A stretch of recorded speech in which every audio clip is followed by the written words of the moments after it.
आजादी से लगभग एक दशक पहले हावड़ा रेलवे स्टेशन पर एक क्रूर और सेंसेशनल हत्या हुई थी। लेकिन हत्या तो कितने सारे होते हैं इस विश्व में। तो इस पर्टिकुलर मर्डर में ऐसा क्या था जो पूरी दुनिया को हिलाकर रख दिया था और ये पूरी दुनिया में एक चर्चा का विषय बन गया था। इस घटना के ऊपर लाखों लोगों ने अपनी अपनी टिप्पणी दिया और अभी तक इसके ऊपर डिबेट भी चल रहा है। Going through the story of adventure of the dying detectives in the Sherlock Holmes series by Arthur Conan Doyle gives us a thrilling experience. हम लोग जब भी आर्थर कॉनेल डॉयल के इस पर्टिकुलर स्टोरी को पढ़ते हैं तब एक रोमांचकारी अनुभव हमें होता तो है ही, लेकिन उसके साथ साथ हमें सोचने पर मजबूर कर देता है कि कोई भी इतना क्रूर हो सकता है। And everything is possible in this beautiful world. The treacherous plot to kill someone using biological weapon for personal gain in real life is slightly difficult to believe. लेकिन ये सच में घटित हुआ था। 26 नवंबर 1933 20 वर्षीय अमरेंद्र अपनी बहन बोनबाला और अन्य रिलेटिव्स के साथ पाकुर नाउ इन झारखंड जाने के लिए ट्रेन पकड़ने के लिए व्यस्त हावड़ा स्टेशन के प्लेटफॉर्म से गुजर रहे थे। उस दिन हावड़ा स्टेशन कुछ ज्यादा ही भीड़ भाड़ था। तब आजादी की लड़ाई जोरों शोरों से चल रहा था और खादी पहनने वाला को एक अलग ही रिस्पेक्ट से देखा जाता था। अचानक एक छोटे कद का अजनबी आदमी जिसने भी खादी पहना हुआ था और पूरा शरीर को मैली शॉल से ढका हुआ था, अमरेंद्र की दाहिनी कलाई को सहलाते हुए या फिर रब करते हुए गुजर गए। अमरेंद्र को तेज दर्द हुआ और उन्हें महसूस हुआ कि किसी ने कुछ चुभा के चला गया। ये सब पलक झपकते ही हो गया था और इससे पहले कि अमरेंद्र चिल्लाता और उनके साथियों ने देखा होता, वे अजनबी आदमी भीड़ में गायब हो चुका था। अमरेंद्र ट्रेन में चढ़ा और ट्रेन में बैठने के बाद तुरंत उन्होंने अपनी स्लीव्स को ऊपर उठाया और देखा कि वहाँ पे एक छोटा सा एक नीडल पॉइंट जैसा एक घाव हो गया है और उस घाव से एक कलरलेस लिक्विड निकल रहा था। His sister Bonobala was worried and insisted on cancelling the journey and begged him to see a doctor immediately.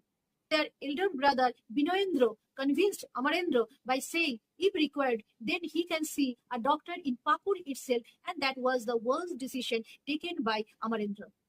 Pakur was a small but wealthy zamindari estate in Santal Pargana of Bengal Presidency, present-day Jharkhand state. Chota tha, but one of the wealthiest state in the Bengal at that time, whose annual revenue was about rupees 30,000, equivalent to about rupees 25 lakhs approximately today's. और ये कुल संपत्ति के मालिक थे राजा प्रतापेंद्र चंद्र पांडे, जिनकी 2 शादियां से 4 बच्चे थे। उनकी पहली पत्नी से बिनोयेंद्र और कननबाला और दूसरी पत्नी से अमरेंद्र और बोनोबाला। प्रतापेंद्र के दूसरी पत्नी और अमरेंद्र के माँ अमरेंद्र के जन्म के तुरंत बाद ही उनकी मृत्यु हो जाती है। अमरेंद्र की पेरेंटल आंटी सूर्यावती देवी एक निसंतान विधवा थी और उन्होंने अमरेंद्र को अपने संतान की तरह पाल पोस कर बड़ा कर रही थी। किंतु किस्मत तो अपनी कहानी दूसरी तरफ लिख रहा था। Pratapendra divided his total estate equally among his sons Binoyendra and Amarendra before his death in year 1929. At the time of Pratapendra's death, Amarendra was a minor boy of 16 years. Amarendra and Binoyendra, sons of Raja of Pakur from different marriages, inherited the estates after the death of their father Kumar Pratapendra in 1929. The 22-year-old Binoyendra was made custodian of minor Amarendra till he reached the age of 18. इसके अलावा अमरेंद्र पांडे और अपने सौतेले भाई बिनोयेंद्र पांडे के साथ अपनी बुआ सूर्यवती देवी देवघर की महारानी की कुल संपत्ति में एक संयुक्त उत्तराधिकारियों में से एक थे। The two half siblings were so different from each other that it was hard for the people to even imagine that they had the same father. Binoyendra, a fancist film producer, a long-suffering wife, and was a typical spoiled brat of the rich family. The playboy, alcoholic, womanizer, and who used to overspend a huge amount of money at dance houses, race courses, betting, addas, and also stuck up a relationship with a Noj girl, that is Tabaev. While Amarendra was completely different person from his step brother, Amarendra was a fitness freak gentleman with high ethics and moral values. And after Amarendra attained the age of 18, उन्होंने सबसे पहला काम ये किया कि वह एक पत्र भेजकर अपनी कुल पैतृक संपत्ति में कानूनी तौर पर अपना हिस्सा मांगा।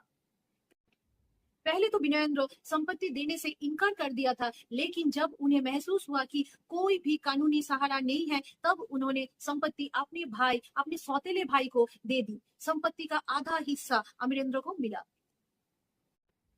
अभी लौट चलते हैं अमरेंद्र के पास पाकुड़ में। By the time he reached Pakur, Amarendra's health deteriorates. His injured arm was swollen and his temperature reached 105 degree and his blood pressure and heartbeat and the heart rate was fluctuated.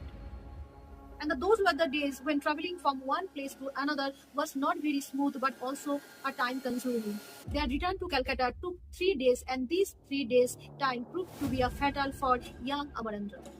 Calcutta पहुंचने के बाद तुरंत कलकत्ता के Pakur palace guest house में उस समय के prominent physician doctor Nalini Ranjan Sengupta ने उनको अटेंड किया, but it was too late. लेकिन सब कुछ खराब होने के बीच भी एक चीज अच्छा हुआ था। Doctor Sengupta noticed the mark of the injection needle on अमरेंद्र's arm and advised a blood culture. Doctor Gupta को बुलाया गया from the School of Tropical Medicine and he was asked to collect the blood sample.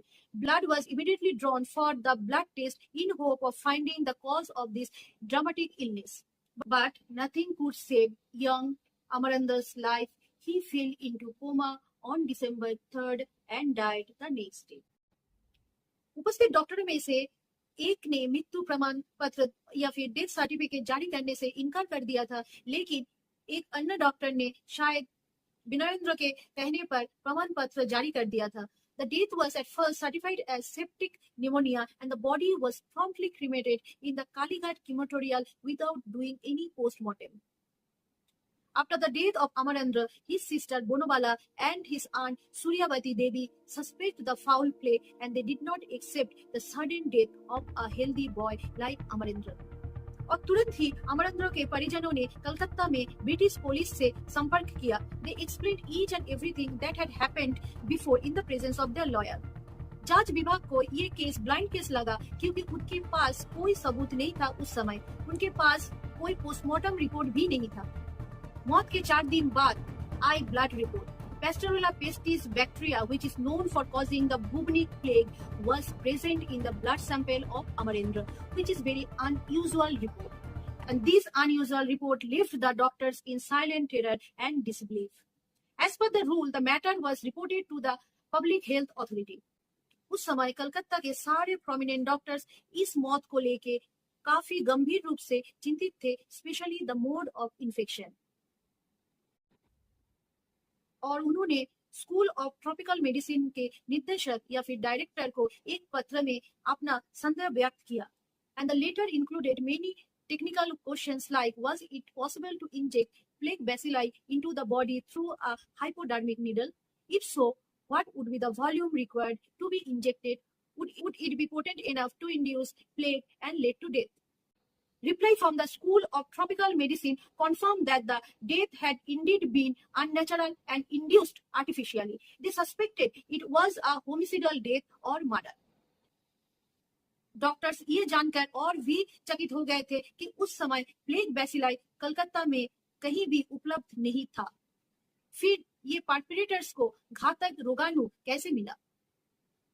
उस समय plague के जीवाणु केवल Haffkine institute of training, research and testing Bombay में ही उपलब्ध थे और कलकत्ता से मुंबई के बीच की दूरी लगभग 2000 किलोमीटर तो है।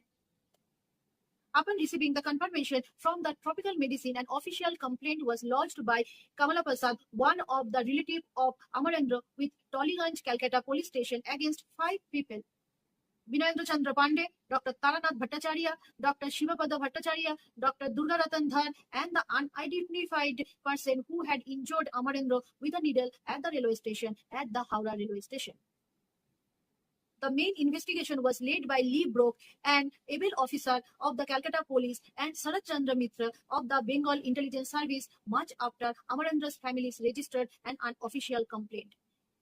Those were the days when there was no advanced technology, no CCTV, no mobile phone, but one thing was very much advanced, that is their brain actually works much more better and in advanced way than today's brain. In a most dramatic way, British police arrested all except the unidentified man.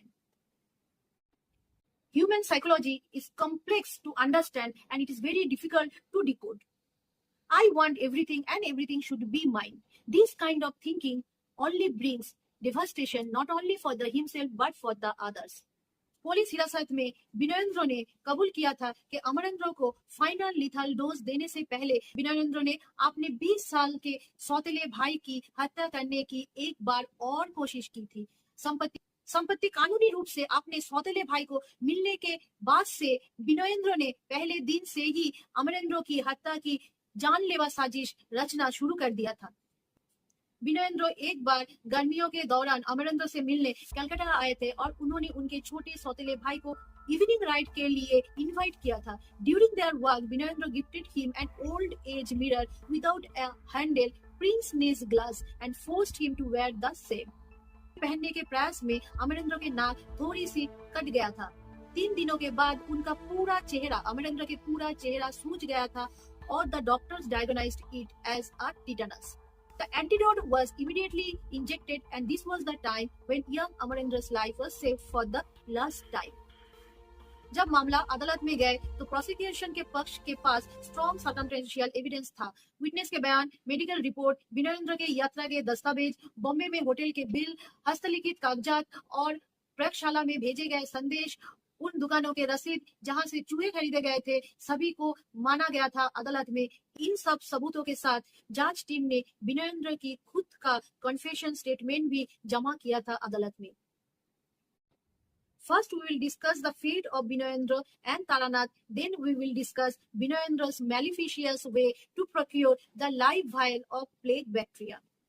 Karma is cruel and unforgiving. This case is the perfect example of bad deeds or the spirit actually haunted their murderer. देखते हैं आगे। हालांकि विनयेंद्र ने अपने बचाव में अच्छी खासी रकम खर्च किया था, लेकिन आखिरकार कर्म की मार पड़ी और वह अदालत में हार गए। विनयेंद्र और तारानाथ भट्टाचार्य को निचली अदालत ने फांसी की सजा सुनाई थी। डॉक्टर दुर्गा रतन धर और Shivapada Bhattacharya was acquitted due to the lack of evidence. लेकिन हाईकोर्ट ने विनयेंद्र और तारानाथ की मौत की सजा को घटाकर उम्र कैद में बदल दिया था। दोषियों को सजा के लिए अंडमान जेल में भेजा गया था। 11 साल बाद जब भारत को आजादी मिली तब सरकार ने पॉलिटिकल प्रिजनर्स को माफ कर दिया और उन्हें आजाद कर दिया था, पर विनयेंद्र उस श्रेणी में नहीं आता था, लेकिन वह किसी तरह खुद को आजाद करने के लिए जेल तोड़ने में कामयाब रहे। आखिरकार विनयेंद्र पाकुड़ पहुंचा, लेकिन पाकुड़ पहुंचते पहुंचते विनयेंद्र मानसिक रूप से विकसित हो गए थे। एक दिन विनयेंद्र ने बंदूक लेकर परिवार के पुश्तैनी घर पर आया और सभी को जान से मारने की धमकी दी। रिलेटिव्स ने उसे एक कमरे में बंद कर दिया और पुलिस को बुलाया। In spite of surrendering to the police, he shot at the police and was killed in a crossfire. Taranath Bhattacharya's fate was largely unknown. Some accounts says that he went insane in prison. अनजान व्यक्ति जिसने वास्तव में घातक plague का injection लगाया था कभी भी नहीं मिला। कुछ लोग कहते हैं विनयेंद्र ने उसे देश से भगाने में मदद किया और कुछ लोग ये भी कहते हैं कि विनयेंद्र द्वारा उसकी हत्या की जा सकती है। कौन हारा कौन जीता? Till date, the case is the topic for the research and debate. Please let me know in the comment below the who lost and who won. At police custody, Vinayendra further admitted that he hatched a final plan to kill his half-brother with his friend Dr. Taranath. Taranath was the first person to think the bubonic plague as a murderous weapon. Later investigation revealed that he was not a trained doctor but worked as an assistant in a medical supply laboratory. Those were the times when scientists were doing research on bubonic plague. Taranath portrayed himself as a doctor and sent a telegraph to the Hopkins Institute and asked them to send him a sample of plague bacilli so that he can use it in his research work. But the institute denied by replying that they were unable to send the culture without the permission of the Surgeon General of Calcutta. और तब विनयेंद्र पांडे ने 2 professional doctors को higher किया था, doctor शिवप्रद Bhattacharya और doctor धर को। दोनों डॉक्टर्स विनयेंद्र के पैसे के सामने बिक चुका था और उन दोनों ने हॉपकिंस इंस्टीट्यूट को रिक्वेस्टिंग लेटर भेजा था, लेकिन उन दोनों का अनुरोध हॉपकिंस इंस्टीट्यूट ने खारिज कर दिया था। 30-something age, Binayendra, once a fan of detective novels by Arthur Conan Doyle, became a killer and articulated the plot of the much-talked Jam murder. विनयेंद्र खुद बंबई गए और वहां पे कई सप्ताह तक रहे और हॉपकिन इंस्टीट्यूट से जुड़ा 2 वेटरनरी डॉक्टर से दोस्ती की. Vinendra used to invite those 2 veterinary doctors to the posh hotels and made them introduced to money, alcohol, and women. And those 2 veterinary doctors smuggled the live vial of plague bacilli from Hopkins Institute and given it to Vinendra. There is a natural law of karma that vindictive people who go out of their way to hurt others will end up broke and alone. No one knows if Binayendra had read the particular story of using a biological weapon as a murder weapon, but the Pakur murder eerily echoes the dying detective. It went beyond fiction. The Pakur murder case would certainly prove Satyajit Ray's fictional character Jatayu's famous claim, truth is stronger than fiction. And this much is for today. Until then, take care, stay safe, stay ever. Namaskar.